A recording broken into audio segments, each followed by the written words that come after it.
All right. Well, thank you again, everyone, for joining us for today's Focus on Fibroids series webinar, Tools to Navigate Optimal Care. I'm Katie Schubert. I'm president and CEO of the Society for Women's Health Research. SWHR is the thought leader in promoting research on biological sex differences in disease and improving women's health through science, policy, and education. We're pleased today to have three distinguished panelists joining us for this event.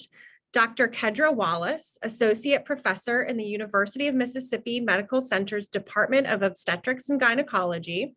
Dr. Jim Seegers, Professor of Gynecology and Obstetrics and the Director of the Division of Reproductive Science and Women's Health Research at Johns Hopkins School of Medicine, and Enchem Ocean, Director of Medical Partnerships at the White Dress Project. I'd also like to thank the sponsors of today's event, AbbVie, Myovant, Pfizer, and Roche. And as always, we will be live tweeting during today's event. So we invite you to join us and use the hashtag SWHR Talks Fibroids on social media. At this time, I'd like to introduce SWHR's Director of Science Programs, Dr. Irene Aninye, who is moderating today's event. Irene? Thank you, Katie, and welcome everyone. Uterine fibroids, or leiomyomas, are non-malignant growth of the uterus and one of the most common gynecological conditions nationwide. A growing and overlooked public health issue, fibroids affect approximately 26 million women in the United States between the ages of 15 and 50. Diagnosing and treating uterine fibroids requires a personalized approach that integrates a patient's values and needs with medical treatments and wellness strategies to help each individual maintain a full and high quality of life. SWHR's Uterine Fibroids program was founded to draw awareness to research gaps and unmet needs in clinical care, education, and policy concerning uterine fibroids. With the guidance of expert researchers, clinicians, patient advocates in the fibroids and gynecologic health space, SWHR has developed an online patient toolkit to increase awareness and understanding of uterine fibroids and help individuals with fibroids navigate their care. Today, we have three members of our uterine fibroids working group with us to continue our Focus on Fibroids series, empowering women to live well with uterine fibroids, and to share their insight as to how we can better understand uterine fibroid disease, how to diagnose it, and treatment options, as well as highlight the experiences of women living with fibroids. Following the speaker presentations, I'll be moderating a discussion with all of our panelists. So we invite you to use the Q&A box at the bottom of your screen to submit questions throughout the event. We will start with Dr. Kedra Wallace, who will give us an introduction about gynecologic health, uterine fibroids, and how fibroids can impact women's health across the lifespan. Thank you for joining us, Dr. Wallace. Thank you, Irene. We can have our first slide. Okay, so again, thank you, Irene. And Irene kind of gave us just a brief introduction about what exactly are uterine fibroids. So uterine fibroids, these are tumors that are made of smooth muscle cells, and they are exactly what they sound like. They're located within the uterus. So there are three primary types of uterine fibroids. They're submucosal, intramural fibroids, as well as subserosal fibroids. The important thing to note is that even though a patient can have three different types of fibroids, that a patient may have one type of fibroid, may have two, may have three, may have just different combinations of fibroids, that the fibroid size and the location of the fibroid does not necessarily correlate with actually what the symptoms are. We're going to get into the symptoms in just a second. But as we did hear earlier, in the United States, about 26 million women are affected by uterine fibroids, and that's going to range in age from 15 to 50. But of these 26 million, only about maybe 15 million women are going to actually experience symptoms or health concerns. So that does not mean that if you have uterine fibroids that you are going to be affected by symptoms. So some women will remain asymptomatic. By the age of 50, up to 80% of Black women and 70% of white women will have uterine fibroids. So that's a huge amount of women that are going to be affected by uterine fibroids. So for that reason, it's really important that all of us are very much aware of uterine fibroids, even if we have uterine fibroids and if we have symptoms or if we don't have symptoms, more than likely someone in our circle is going to be affected by uterine fibroids. If I can have the next slide, please. So some of the symptoms associated with uterine fibroids are severe and irregular menstrual bleeding. This is also associated with large painful blood clots and anemia. And if you think about it, if you're having severe and irregular menstrual bleeding, you're losing a lot of blood, you're also at the same time more than likely going to have some anemia associated with it. Some patients are also going to have pelvic and back pain, as well as pressure in the pelvis, which may be associated with bladder and bowel dysfunction. So there might be an increase in urine frequency. Also, there's fatigue. Some patients may have changes with fertility. A lot of women actually don't understand or realize that they have uterine fibroids until they go see a healthcare provider about problems with pregnancy. So just because you have uterine fibroids does not mean that you cannot have an absolutely healthy and wonderful pregnancy. So again, these are just some symptoms that are associated with uterine fibroids. So even though the exact cause of uterine fibroids is not known, what we do know is that there are certain risk factors for uterine fibroids. One of them is age. So typically women in their 30s to 40s are diagnosed with uterine fibroids. So really that's that perimenopausal age range. So women who have a higher body mass index or are obese, they have a higher risk for developing uterine fibroids, as well as women with family history. So if you have a mother or a sister with uterine fibroids, you're also at an increased risk. Hypertension or high blood pressure is associated, as well as a vitamin D deficiency. Also, not having a history of pregnancy is associated with uterine fibroids. So again, these are just some of the risk factors associated with uterine fibroids. So one thing that all women should do, and that we really encourage all women to do, is to go see your healthcare provider every year. So just complete that annual. And during that annual, there's a few things that should always be done. One is your breast exam and pelvic exam. You may or may not have a pap test. These are just some of the routine things that go on. But one thing that you really want to do, and that really should be encouraged, is to discuss your menstrual cycle and sexual activity. So these days, there are a ton of period diaries on your cell phone that can be found. A lot of them are free of charge. So really, it is just up to you, or for you to recommend one to your loved one, to really find a period app or period diary that is best for you. Again, there's tons of them. You just really want to find one that's going to have the type of information that you want it to hold. So what do you want to do with this period diary? You want to use it to track all types of information about your cycle. And the reason for this is so that you have this with you when you go talk to your healthcare provider. You want to talk to them about your menstrual cycle. So for instance, if you have heavy menstrual bleeding, and by heavy menstrual bleeding, we mean that you're soaking at least 1 pad or tampon per hour. So you may feel as if this is normal because your mom had a heavy cycle, had heavy menstrual flow, your sister had a heavy menstrual flow. So this is what you're used to. This is what everyone in your family did.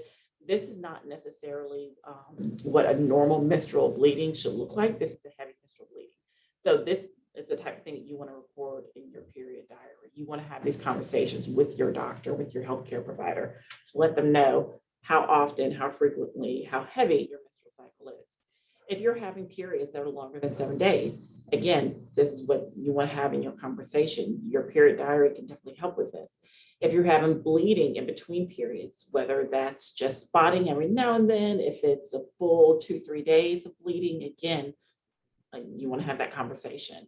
And the pelvic pressure, the pain with intercourse, and again, pelvic pressure, back pain, any type of lower abdominal cramping that's happening outside of your period, or even if it's really very painful during your period, all of this, you want to have these conversations with your healthcare provider. Okay, next slide, please. So all of this is associated with uterine fibroids.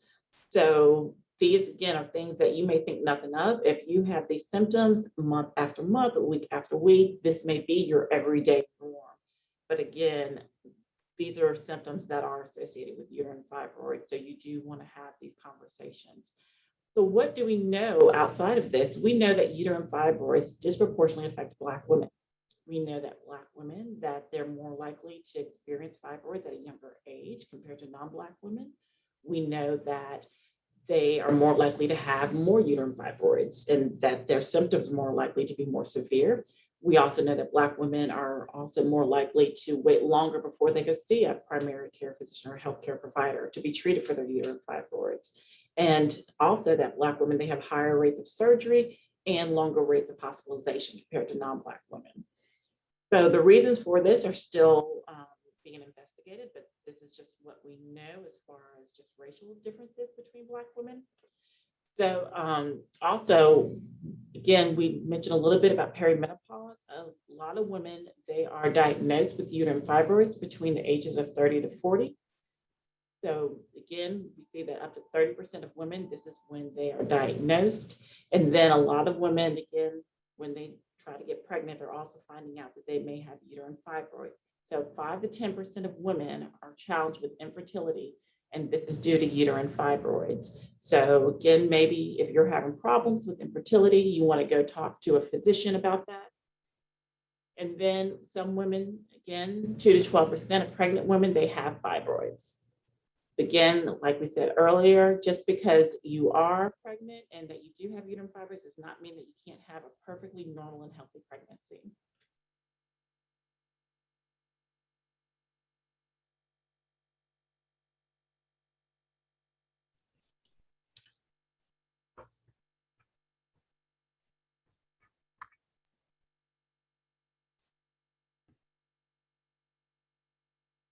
Okay, Gabrielle, I'm ready to go. If you can start the slides.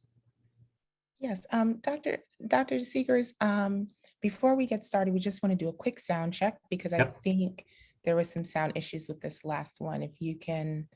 Check. Testing. Okay, it sounds like you're coming in consistently clear. Is that, can the participants hear me as well?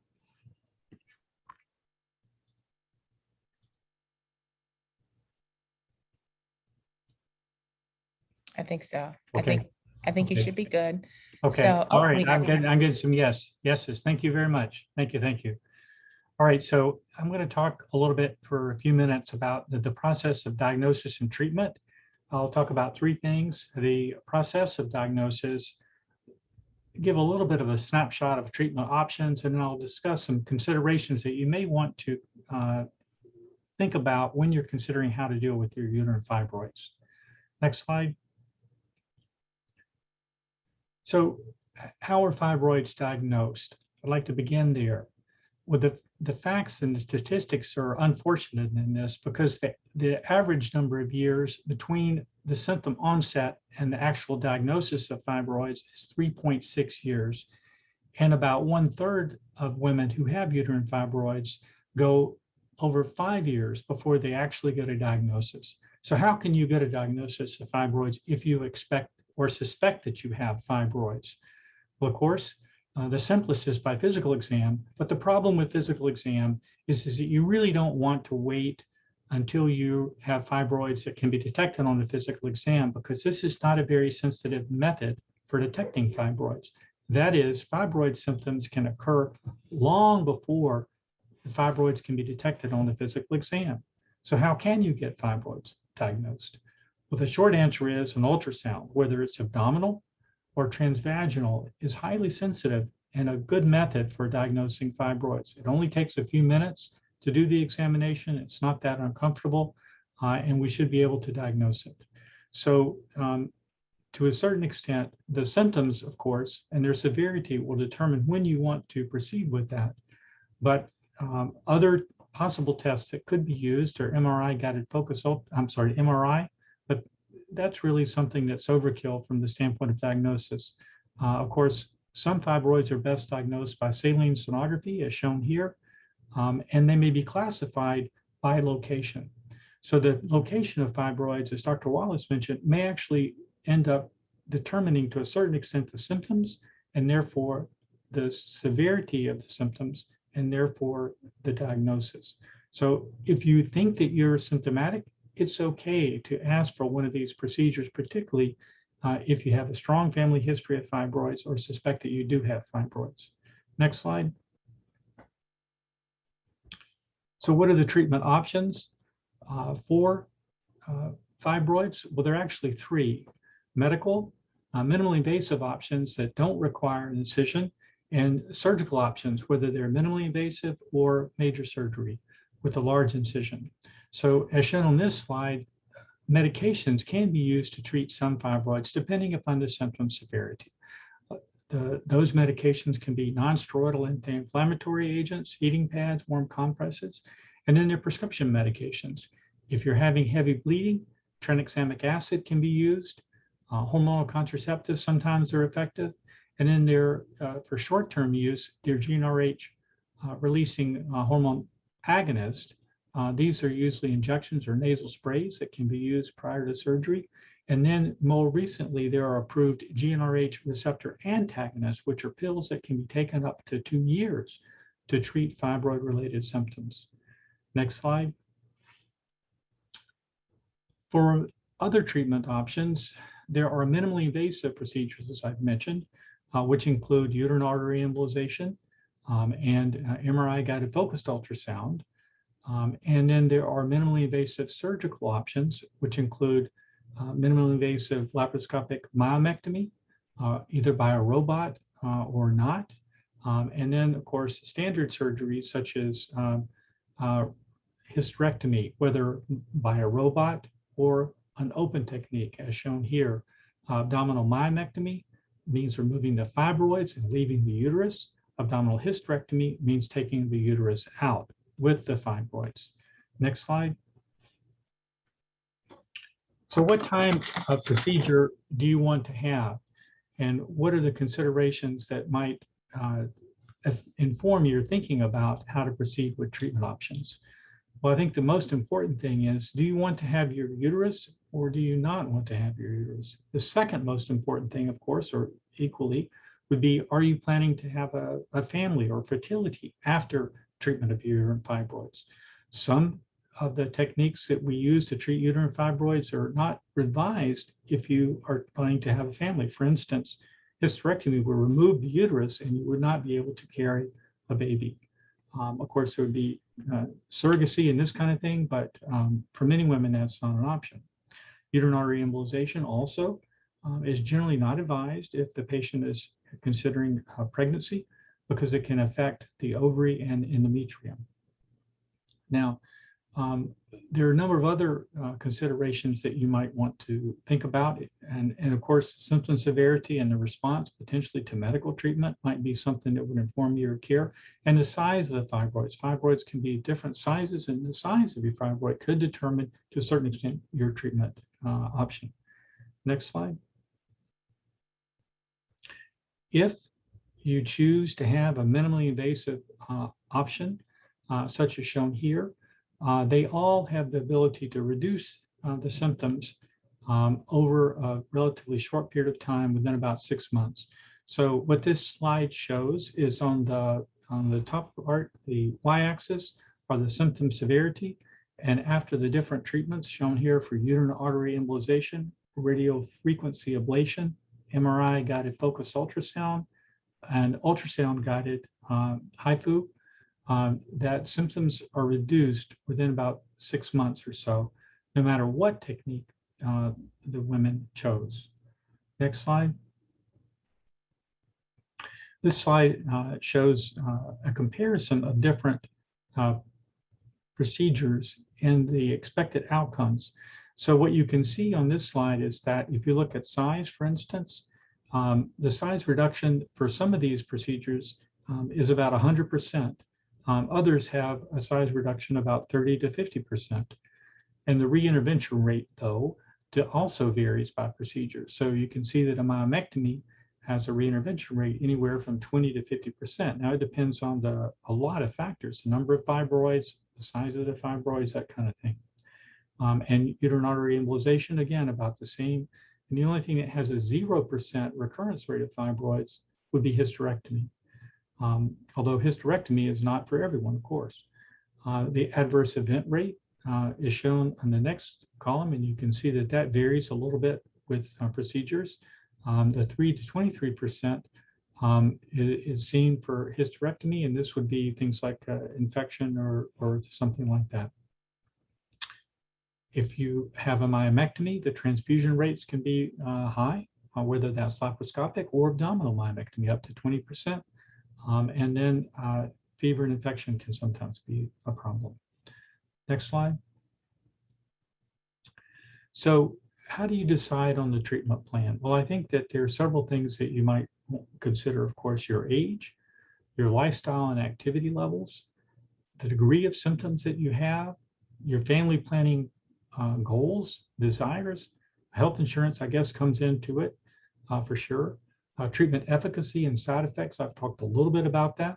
But the main thing that you'll want to do, I think, is review that with your provider, because each case of fibroids is different. The fibroids are a little bit like snowflakes. Every case is a little different because they can occur anywhere in the uterus. And then other health conditions that you may have may determine what is the best route of treatment for you. And I'd like to emphasize that don't hesitate to seek out a second opinion if you think that another perspective on the diagnosis might give you other options. So that ends my comments. I want to thank you very much. Thank you, Dr. Seegers. And please note that those who are tuning in live today, you can submit questions at any time during this webinar using the Q&A box at the bottom of your screen. And we'll try to address as many as we can, as many questions that come in as we can during the panel discussion portion of the event. I'd now like to invite Nkem Ocean to share her personal journey with fibroids and how it tied into her passion for advocacy work in this space. Thank you, Dr. Irene. Next slide, please. So my journey with fibroids started in 2015. At the time, it seemed as if, my periods just changed so drastically. I would go from changing my pads every 3 to 4 hours to literally every 30 minutes. My periods would last 2 weeks or longer. I would bleed in between periods. I would have these really huge, painful clots, clots the size of my fist, frequently. In addition, I've experienced countless times where I've has humiliating experiences of bleeding through my clothing in public, which is why I never wore white. And I just normalized all of this. I come from a culture where you don't talk about reproductive health issues publicly. You don't talk about periods. You don't talk about what you're going through health-wise publicly, because it's looked down upon, it's in poor taste to do so. But in addition to that, my mom and my aunts all experienced heavy bleeding. So I didn't think anything was wrong. And it got to a point where I could not walk 2 steps without feeling like I was going to pass out. With every step that I took, I felt like I was fighting to breathe, like I was fighting for air. And even with that, I just chalked it up to this is what I'm going through as a woman. My mom went through heavy bleeding. This is my plight, as a woman. It wasn't until my sister, who happens to also be a physician, came into town one day, and we went to church. We were sitting there listening to the sermon, and all of a sudden I felt this gush of blood just rush out. And in that moment, I knew that I had soiled my clothing. I had soiled the seat, didn't want to get up until everybody left. And eventually when we got up, it was a total mess. And my sister asked me, how long has this been going on? And I told her I've been experiencing really heavy menstrual bleeding for the past few months. And for the past few weeks, I've been feeling really weak, really fatigued, always exhausted. So she took the palms of my hand and looked at the insides of my eyes and looked at the inside of my mouth. And she said, you need to make a doctor's appointment and get some blood work done ASAP, because you literally look like you have no blood left in your body. So it was at my sister's urging that I eventually made the doctor's appointment. got the blood work done. My doctor called me back with the results of the blood work. And she said, you need to go to the emergency room right now because your hemoglobin, which is the level of blood in your body, is dangerously low. It's at a level of 3. And she said, that is not conducive to life. And those words, not conducive to life, it really struck me because all I could think about in that moment was, I'm dying. So I went to the emergency room. They ran a series of different tests, including an echocardiogram on my heart, because I had a lingering cough as well that would not go away. And they discovered that I developed an enlarged heart due to the lack of blood, as my sister rightly suspected, due to the lack of blood in my body. So my heart was working in overdrive to compensate for that lack of blood. So ultimately, I needed a blood transfusion because I could have gone into cardiac arrest or had a heart attack at any moment. And of course, they attributed all of this at the time to one large fibroid that was on the surface of my uterus. They use the word fibroid tumor, and my mother experienced, like I said, my mother experienced fibroids, my aunts experienced fibroids, but we never talked about it. So when they told me that I had it, I was in complete shock. I was fearful. I had so many different emotions just running through me because I just didn't know what to expect as it related to the health outcome, my fertility. I didn't know anything. So my doctor briefly explained it to me, and she didn't want to perform the surgery at the time because she said, as she described it, I only had one and it was in the best location possible. So her immediate concern was managing the bleeding. So she put me on the birth control pill, and I was on the birth control pill for about a year or so, and it was working in terms of managing the bleeding until it stopped working. And then they switched me to the Depo-Provera shot. And along this journey, I had moved to a different state, Maryland, where I had to find another doctor. And this doctor, she was not the greatest. My first doctor's visit with her, she did an ultrasound on me. And as she was doing the ultrasound, she said, your uterus is massively distorted. And just in shock, I asked, what does that mean? And she responded, just what I said. So she didn't explain it to me. She didn't take the time to answer my questions. She was pushing open myomectomy. She wasn't giving me any other treatment options, and next slide, please. And this along, my negative encounter with her, along with the normalization of my symptoms, along with the fear of my diagnosis, because I didn't know much about the condition, really led to a delay in treatment for me. I still have not undergone any treatment for it. I've been on the Depo shot for the past 4 or 5 years. But I would say that a turning point in my journey, next slide, please, would be when I stumbled across the White Dress Project. And it has been just such a rewarding, empowering experience being a part of this organization.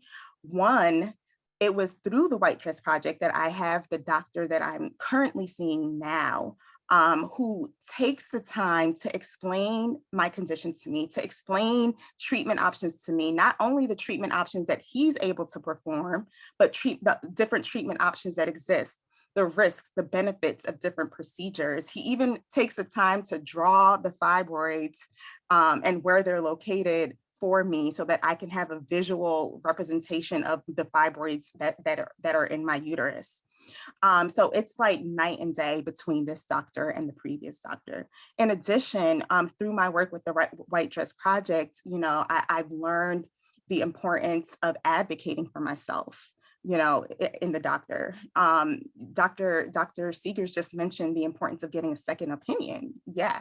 It's so important that if you're being dismissed, if your doctor's not listening to you, if your doctor is telling you it's all in your head, it is absolutely critical that you seek that second, third, fourth opinion, and don't be afraid to do that.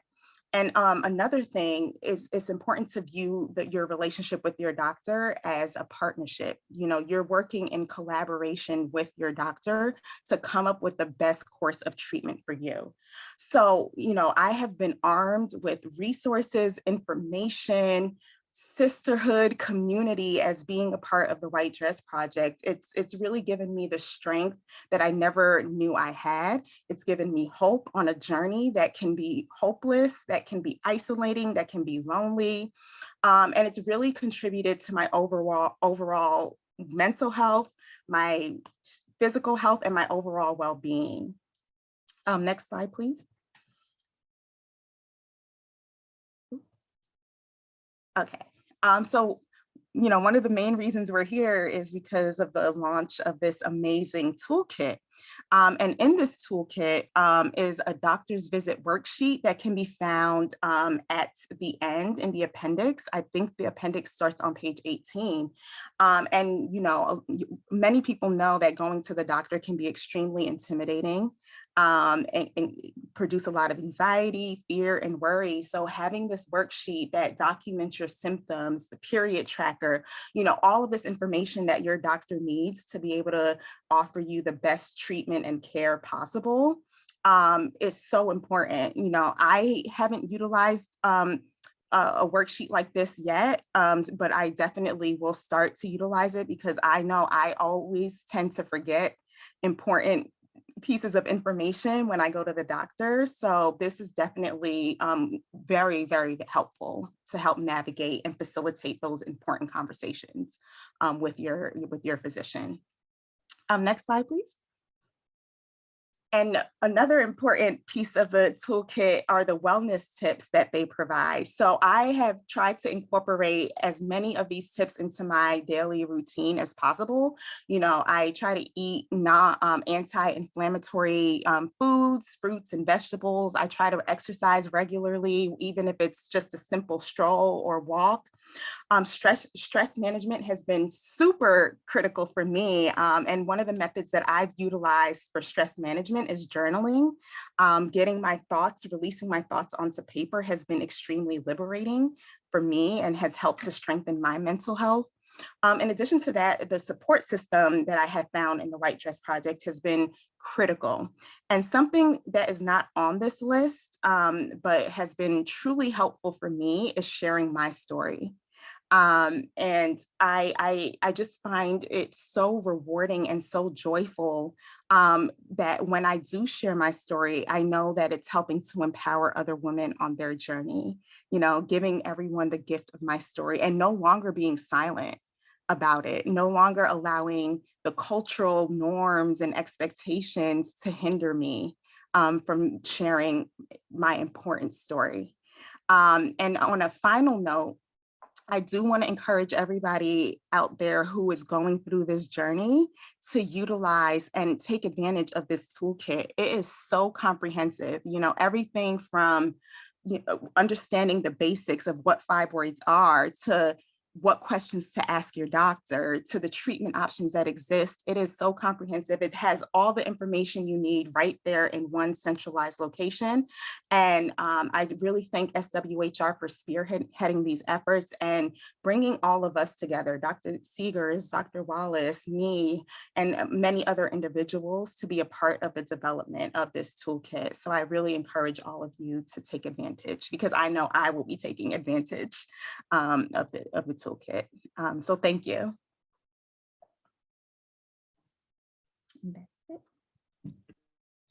Thank you very much, Nkem, for sharing your empowering story and the call to action that you even end with. This is really setting a good stage for the Q&A portion of this webinar. And so again, I invite participants to submit questions using the Q&A box at the end, at the bottom of their screen. We'll try to address as many individual questions and common themes as possible during this portion, but bear with us if we aren't able to get to them all. And so at this time, I'd like to invite Dr. Wallace, Dr. Seegers, and Nkem to turn on your cameras and even with if they're not on. And starting off with a question for all of you, we have you all have your different perspectives that you bring to the table, and we really appreciate them. What educational or healthcare or lifestyle tip would you like to offer to a woman who might be new in learning about her fibroids diagnosis? And so maybe we can start with you and Kim. I would say do your research on your condition. I was so misinformed when I was first diagnosed. I didn't know what the treatment options were that existed. I was depending solely on my physicians to tell me all the information that I needed. But I think it's important to do your own research and arm yourself with that information so that when you do go to your doctor, you're informed. I think it's so important to be an informed patient so that you can have these necessary conversations to help navigate your journey easier. But also finding a support system, whether it's support in a spouse, a friend, a family member. And a lot of times they may not understand what you're going through, but I think it's important to educate them on what you are going through on a daily basis with your quality of life issues, because the lack of understanding leads to a lack of empathy and then a lack of support. So if that support is so necessary, so we need to help them understand so that they can have more empathy and help support you more effectively on this journey. And like Dr. Seegers mentioned, and like I mentioned as well, don't be afraid to ask questions when you do go on your doctor's visits. But the Toolkit has examples of questions that you can ask your physician. The Toolkit also has the different treatment options. I'm advocating for this Toolkit. The Toolkit has actually, to answer your question, the Toolkit is a good place to start for educating yourself about fibroids, about the different treatment options that exist, about what questions to ask your physician. Like I said, like I emphasize, all that information is there. And it's just a great place to start, especially if you're newly diagnosed. The wellness tips are there. Like I said, for me, healthy eating and exercising has been helpful for me. Making sure, being intentional about what I'm putting into my body. Incorporating self-care into my daily routine, whether that self-care is just taking walks or journaling. I think this all is important for your overall wellness. So I hope that answered your question.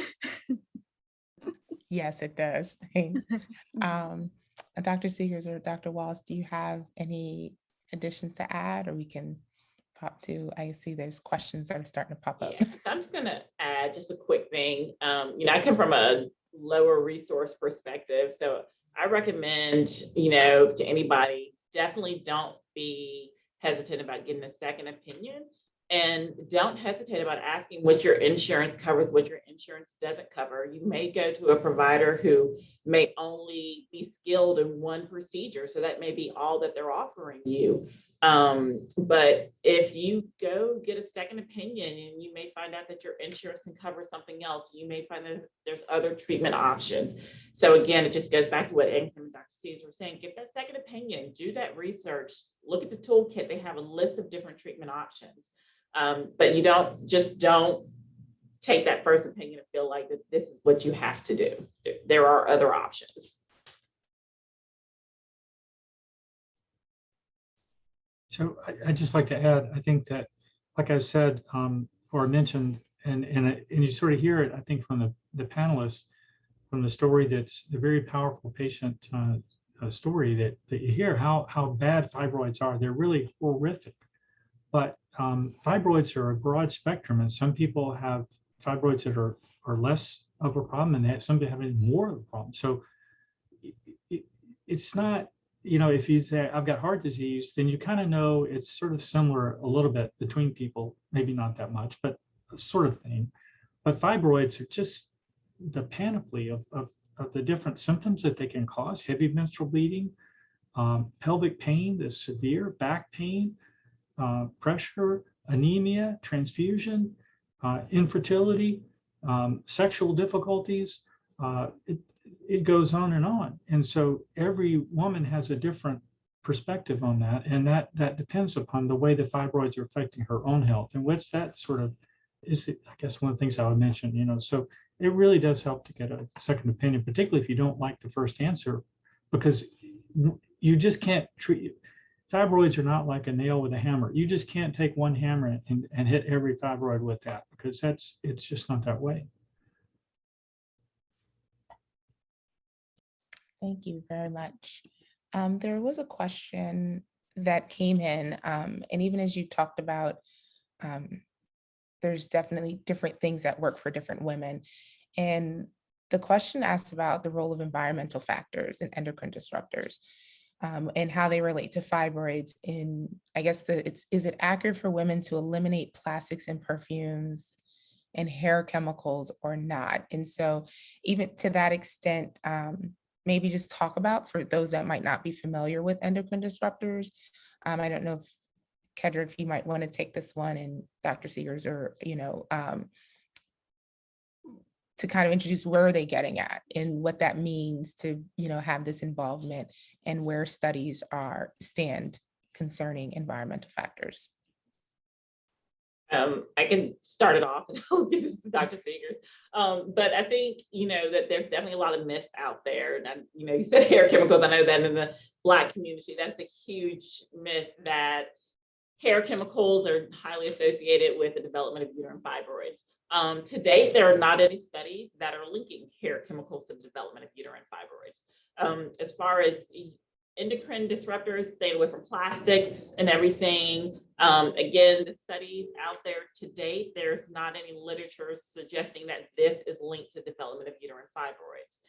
What we do know is that you have your hypertension, obesity, you have vitamin D deficiency, that this is what's linked to uterine fibroids, that and being of African American or African ethnicity. But the other factors, again, as of today, the literature is not, studies are not saying anything else. So Dr. Seegers, I'm gonna let you. Yeah, I agree. I think if I were faced with the diagnosis, of course, I don't have a uterus, so I'm not going to get fibroids. So I guess, that's just the way it is. But if I were faced with the diagnosis of fibroids, or I wanted to prevent fibroids, or I had a daughter, I'd gone through fibroids, had a daughter who had fibroids or something like that, I would be making sure that my vitamin D levels were pretty good. And then I don't think there's any evidence to suggest that, birth control pills or endocrine disruptors. So endocrine disruptors are things that look like estrogen and act like estrogen. But to be honest, I think there's just really not, yes, in some animals you can create these things with these compounds, but that doesn't mean that that happens in people. Okay, yes, you can create them in a compound, an animal model of a rat that normally creates fibroids. You can make it go from 1 in 10 to 95%, but that doesn't mean that happens in people. So the evidence is not there, just like Dr. Wallace said. At least that's the way I read the evidence. So I think that's, and the hair product, of course, hair product is something that differs, right? But I answered the question in the chat. There is a racial difference in the prevalence of disease that we didn't really talk about too much. And so we sort of said it's higher in African American women, but it occurs earlier too. So at age 25, 25% of African American women have fibroids if you were just to do an ultrasound of college students. And this is what Dr. Erica Marsh did. She just did a prevalence study. She found it was 25% in African American women, 10% in the Caucasian women. By age 30 in the African American women, about half had fibroids, and only still about 12 to 20% in the Caucasian. So it's an earlier age. The fibroids are typically more severe, meaning that they're more numerous in the uterus. But you can't really, like I said, you can't say one fibroid type is all, because every there are plenty of people that don't have fibroids of any race. But there is a difference in the predilection. And this is seen also in myomectomy rates. So if you were to compare African-American versus Caucasian women with myomectomy rates, you'll see that they're about 3-fold higher in African-American women than they are in Caucasian women. Not because they're just getting more myomectomies, just because the fibroid disease is 3-fold worse. So that as Dr. Wallace said, the hair product association probably is a racial confounder explains that. I don't know if that's too much information. I'm sort of a nerd. I'm sorry. No, we thank you for that. And I know in the fibroid space, there's a lot of conversation that goes on about hysterectomy. And even as you introduced it, oftentimes it's hysterectomy because of the nature of wanting to have children or not have children. But even if you don't have children, some women still want to preserve their uterus and they don't necessarily want to have a hysterectomy. And so, to see all the thumbs up, what can you guys speak to either in the patient advocacy space, in the research, or in that just, in the toolkit, and you mentioned there are some minimally invasive procedures, but in choosing that, because again, the plan is dependent on you, and there's different, depends on how many fibroids you have and the size of your fibroids and where they're located and all of that. But just speaking to, is it still a major form of treatment to do hysterectomy or go-to, or why is that still kind of the standard of, seems to be a standard of care, or the main thing that we always hear about? Why is there still this focus on hysterectomy with all of these other treatment options available? Kendra, do you want to start? I can start. I mean, I think I come from a very biased viewpoint. I'm in Mississippi. We tend to do the most hysterectomies out of any other place. I think, again, coming from a low resource setting here, our patients here, when given the option between hysterectomy or uterine preserving procedure, a lot of our patients will turn to hysterectomy. And a lot of it goes back to something that we said earlier, which was that Black women, and for those who don't know, Mississippi has the highest population of Black women and men per capita. Black women tend to wait longer to seek treatment compared to non-Black women. So a lot of women, by the time that they seek surgery or surgical option, they want the fibroids out. They don't want to have a procedure that may or may not work for them. And again, a lot of the women who we work with are low income women.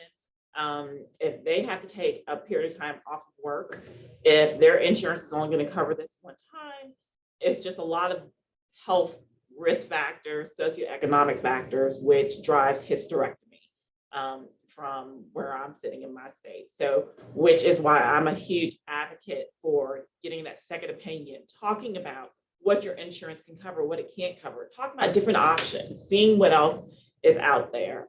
Just because, as Dr. Seeger showed earlier, there are a lot of risk factors associated with hysterectomy.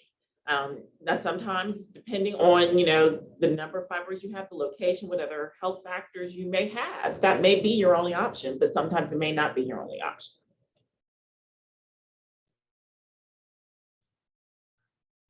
There was a question in the chat about hysterectomy, because I didn't mention on my slides that fertility is one thing, and then some women who have hysterectomy have, and when we say hysterectomy, let me be clear. So when we say hysterectomy, some women think that means you take the ovaries and the tubes and everything. And other women think, well, that just means you take the uterus. And so you have to specify this. But certainly if the ovaries are removed, then the patient or the woman goes into the menopause, right? Because the ovaries make the estrogen.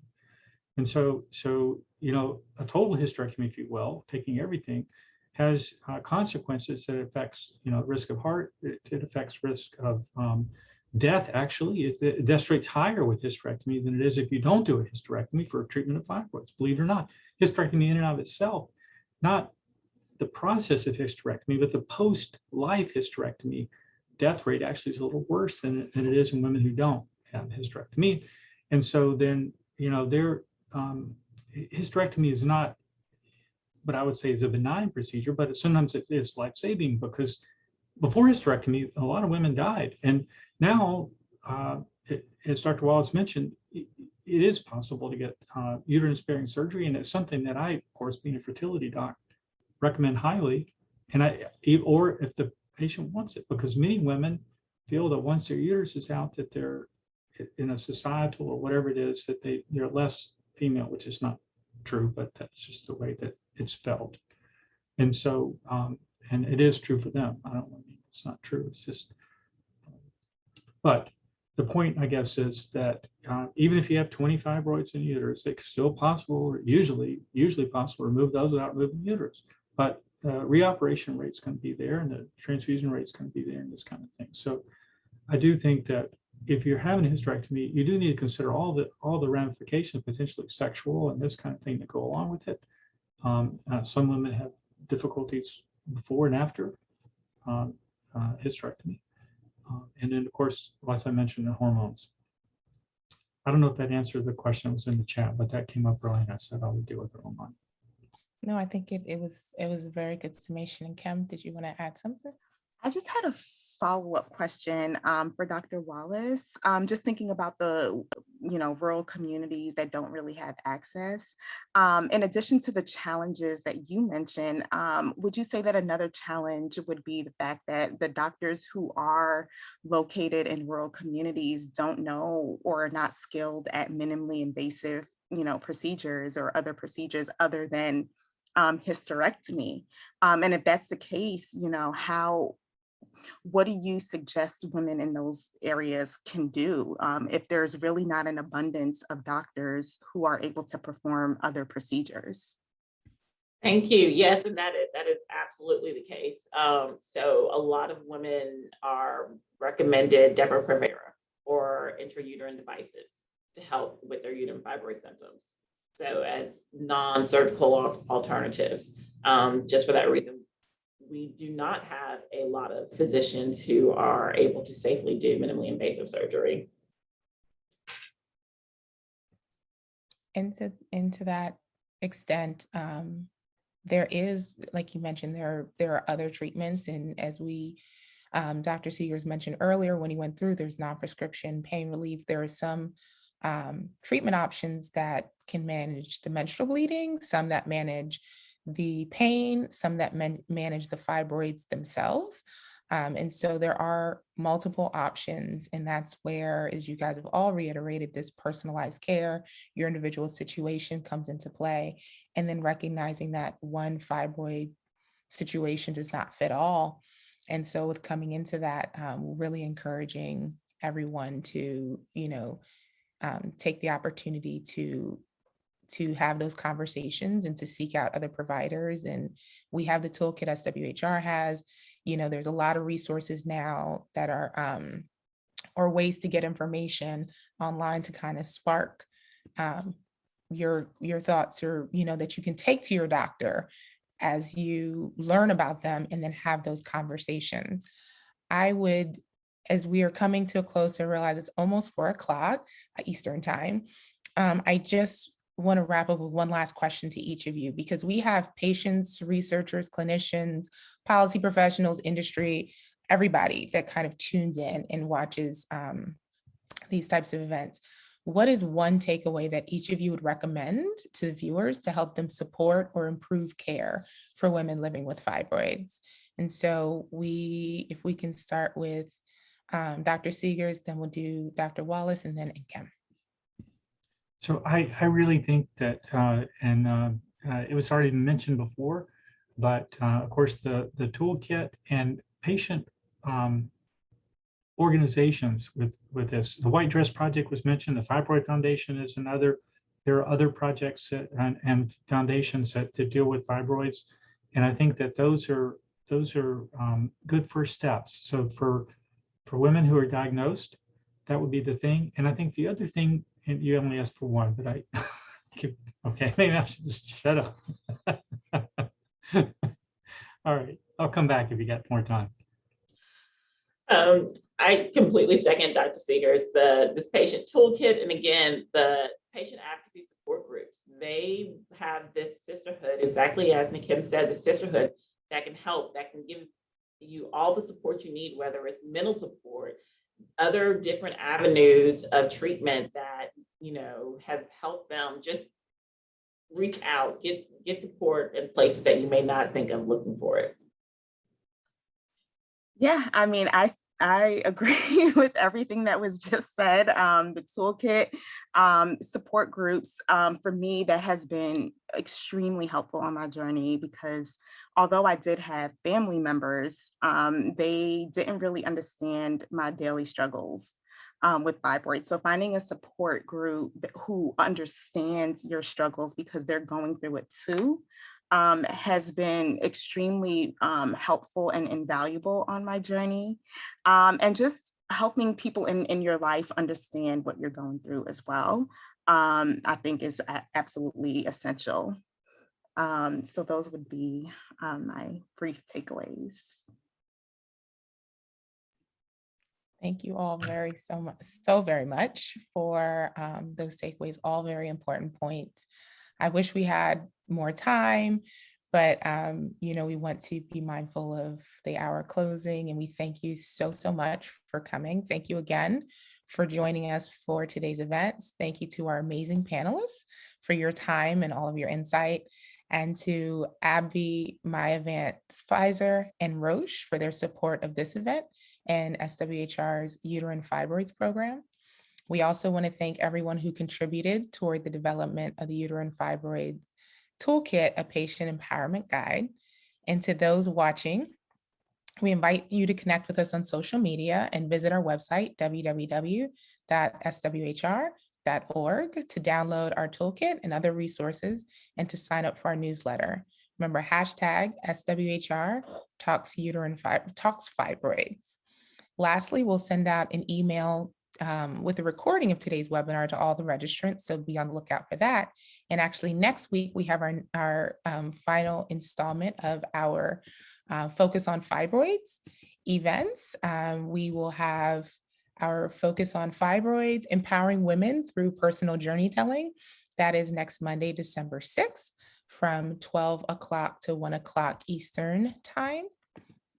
And that is in the chat. We just dropped that link to find out more information about that in the chat. And as well, we will drop in the chat a link to our toolkit that you can also find online. Thank you again for joining us, and have a good rest of your day.